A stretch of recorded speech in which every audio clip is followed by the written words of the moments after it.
बिस्मिल्लाहिर्रहमानिर्रहीम। अस्सलाम वालेकुम। कैसे हैं आप सब? My name is Ayesha and welcome in निजात फाउंडेशन एकेडमी। जी तो क्लास 10 जैसे कि आपको पता है कि हमने 10 क्लास की फ़िज़िक्स जो है वो स्टार्ट की हुई है, जिसके अंदर हम चैप्टर्स के अंदर जो है शॉर्ट और लॉन्ग क्वेश्चन की मार्किंग करते हैं। उसके अलावा हम देखते हैं कि इसमें इंपॉर्टेंट क्वेश्चन कौन से हैं। आज इंशाल्लाह जो हम चैप्टर डिस्कस करने वाले हैं वो है हमारे पास चैप्टर नंबर 13, जो कि इस बुक का 4 वाला चैप्टर है। और इसके अंदर इंशाल्लाह हम देखेंगे कि हमारे पास जो है लॉन्ग क्वेश्चन कौन से हैं और शॉर्ट कौन से हैं। ठीक है, तो अभी हम इसको स्टार्ट करते हैं। जी तो क्लास सबसे पहले हमारे पास जो टॉपिक आता है वो है प्रोडक्शन ऑफ इलेक्ट्रिक चार्जेस। उससे पहले आपको बता दूं कि ये इलेक्ट्रोस्टैटिक्स वाला जो है हमारे पास चैप्टर है 10 क्लास का। ठीक है, और इसका फर्स्ट आर्टिकल है प्रोडक्शन ऑफ इलेक्ट्रिक चार्जेस। जैसे कि आपको इसके आर्टिकल से ही पता चल रहा है कि ये यहाँ पे हमने क्या चीज़ डिस्कस करनी है। इलेक्ट्रिक चार्जेस जो है वो कैसे प्रोड्यूस होते हैं, जैसे पॉजिटिव और नेगेटिव चार्जेस हैं वो कैसे प्रोड्यूस होते हैं। तो इसके लिए आप याद कर सकते हैं ये एक्टिविटी है 13.1, ये आप याद कर सकते हैं यहाँ से लेकर यहाँ तक। और इसके साथ आपने क्या याद करना है, यहाँ पे लिखा हुआ है द फर्स्ट एक्टिविटी। ये लाइन आपने नहीं लिखनी, इसके आगे लिखा हुआ है both rod are of the plastic and both of them have been rub with fur. यहाँ से लेकर यहाँ तक, यानी कि यहाँ से लेकर यहाँ तक आपने ये फर्स्ट एक्टिविटी के साथ लिखना है। दूसरा आपके पास जो एक्टिविटी 2 है वो आपने यहाँ से लेकर यहाँ तक याद करनी है, मतलब ये फिगर वाला पार्ट जो है वो नहीं करना। ठीक है, और इसके साथ आपने जो लाइन लिखनी है वो यहाँ से लेके यहाँ तक है। ठीक है, इसके अंदर आपने ये चीज़ याद करनी है और ये आपको शॉर्ट के लिए भी आ सकता है, ठीक है, और लॉन्ग के लिए भी आ सकता है। उसके अलावा हमारे पास जो इसके अंदर चार्जेस प्रोड्यूस हुए, चार्जेस प्रोड्यूस होने के बाद जो हमारे पास रिज़ल्ट निकलता है ये आपने याद रखना है कि चार्ज हमारे पास क्या होते हैं। ये बेसिक प्रॉपर्टी होती है, ठीक है, किसी भी मटेरियल बॉडी की, जो कि हमारे पास किसी दूसरी चीज़ को या तो अट्रैक्ट करते हैं, दो चीज़ों को आपस में अट्रैक्ट करते हैं, या फिर एक दूसरे को आपस में रिपेल करते हैं। तो ये आपके पास कुछ ना रिज़ल्ट निकले हैं इन जो हम लोगों ने एक्टिविटी पीछे देखी है उसको पढ़ने के बाद। ठीक है, तो ये 5 मेथड हैं आपके पास, 5 लाइनें हैं, ये आपने याद करनी है अच्छे से।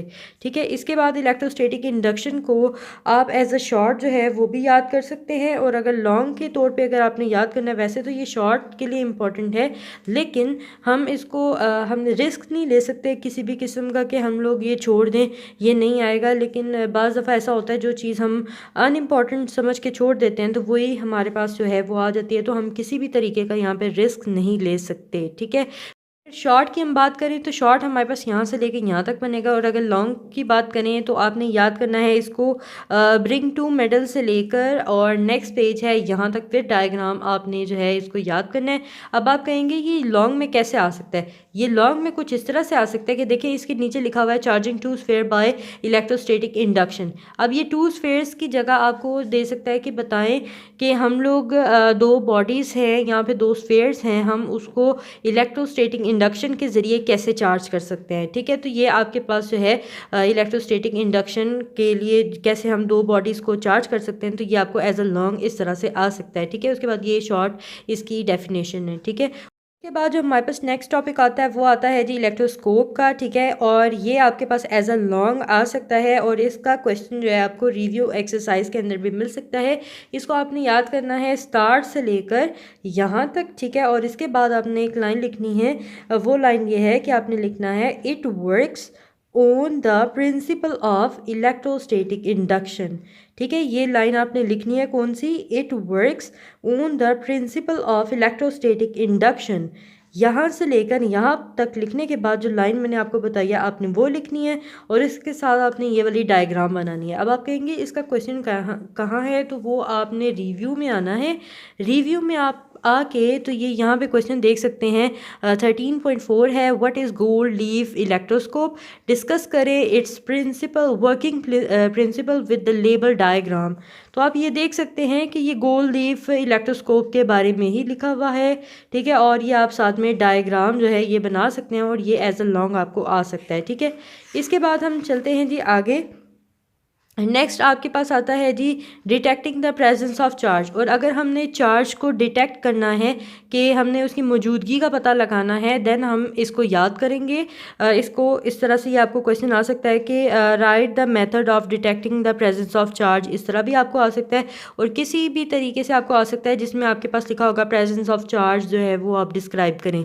तो आपने इसको कितना याद करना है, यहाँ से लेकर यहाँ तक याद करना है। ठीक है, और फिर यहाँ से लेकर यहाँ तक याद करना है।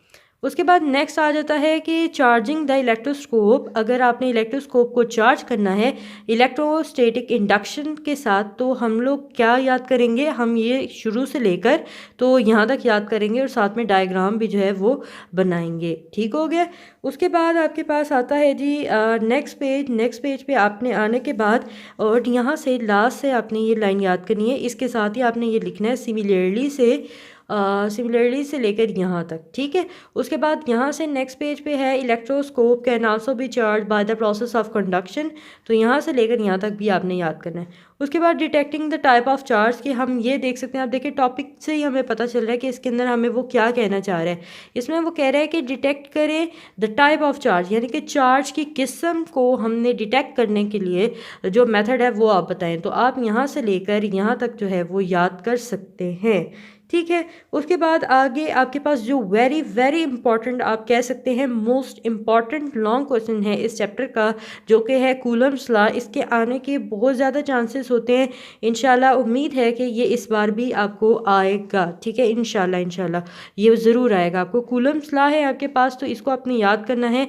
फ्रेंच साइंटिस्ट चार्ल्स कूलम से लेकर आपने नेक्स्ट पेज पे आना है और फिर उसके बाद आपने ये जहाँ पे एंड हो रहा है डिस्टेंस बिटवीन देम, यहाँ तक इसको याद करना है। ये बहुत ही इजी जो है वो लॉन्ग क्वेश्चन है और बहुत ज़्यादा इंपॉर्टेंट है, बहुत ज़्यादा इंपॉर्टेंट है ये। ठीक है। उसके बाद आता है जी इलेक्ट्रिक फील्ड इंटेंसिटी। इसको आपने कितना याद करना है, इसको आपने नेक्स्ट पेज में आना है। नेक्स्ट पेज में आने के बाद आपने the region of a space surrounding the charge, यहाँ से आपने याद करना शुरू करना है। ठीक है। और फिर इसके बाद ये देखें ये किसकी डेफिनेशन है, is known as electric field of the charge Q. ये देख सकते हैं आप ये किसकी डेफिनेशन है। उसके बाद ये इलेक्ट्रिक फील्ड की है। इलेक्ट्रिक फील्ड की आपने यहाँ से लेकर यहाँ तक याद करनी है, यहाँ से लेकर तो आपने यहाँ तक पहले याद करना है। ठीक है। उसके बाद इलेक्ट्रिक फील्ड यहाँ से लेकर यहाँ तक है। उसके बाद ये इलेक्ट्रिक फील्ड इंटेंसिटी की डेफिनेशन है और उसके बाद ये इस फॉर्मूले के बारे में लिखा हुआ है, ये भी आपने याद करना है। उसके बाद ये है इलेक्ट्रिक फील्ड इंटेंसिटी, ये भी आपके पास जो है डेफिनेशन ही है, इसको भी आपने याद करना है और इसको तकरीबन आपने सारा ही याद करना है। ठीक है। इसको आपने तकरीबन यहाँ से लेकर और यहाँ तक लास्ट तक आपने याद करना है। उसके बाद आ जाता है जी इलेक्ट्रिक फील्ड लाइन, और ये वाले टॉपिक जो हैं ये आपके पास एज अ शॉर्ट इंपॉर्टेंट हैं, आप इसको अच्छे से याद करिएगा। ये काफ़ी इंपॉर्टेंट काफ़ी इंपॉर्टेंट जो है ये चैप्टर है। ठीक है। उसके बाद आते हैं जी इलेक्ट्रिक फील्ड लाइंस के ऊपर, तो इसको आपने इलेक्ट्रिक फील्ड लाइंस क्या होती हैं इसको आपने यहाँ से लेके यहाँ तक फर्स्टली याद करना है। फिर उसके बाद आपने नेक्स्ट पेज पे आना है। नेक्स्ट पेज पे आने के बाद आपने लिखा हुआ है field line are always directed from the positive charge toward the negative charge, the spacing between the field line shows the strength of the electric field. तो ये यहाँ से लेके यहाँ तक आपने याद करना है और ये डायग्राम भी आप साथ में बना सकते हैं। ठीक है। और ये शॉर्ट के हवाले से जो है इंपॉर्टेंट है। उसके बाद इलेक्ट्रोस्टैटिक पोटेंशियल की बात करें तो ये आपका लॉन्ग क्वेश्चन है और एज अ शॉर्ट जब आपको आएगा तो आपने क्या करना है, इलेक्ट्रिक पोटेंशियल की डेफिनेशन लिखनी है। उसके बाद ये आप फॉर्मूला लिख सकते हैं और इसके साथ में यूनिट बता सकते हैं और ये बता सकते हैं ये स्केलर क्वांटिटी है या क्या है। ठीक है। अगर आपको एज अ लॉन्ग आए तो आपने यहाँ से शुरू करना है और यहाँ तक आपने लास्ट तक ख़त्म करना है और ये इसके अंदर कोई भी कटिंग नहीं है। इसके अंदर जो डायग्राम आ रही है ये भी आपने बनानी है और ये भी काफ़ी इंपॉर्टेंट लॉन्ग क्वेश्चन है। ठीक है। तो इसका पार्ट 1 हम यहीं पे एंड करते हैं और नेक्स्ट हम बनाते हैं पार्ट 2, तो इंशाल्लाह आपको बहुत अच्छे से और ज़्यादा समझ आ जाएगी। So keep learning, keep sharing, see you next lecture, take care and अल्लाह हाफिज़।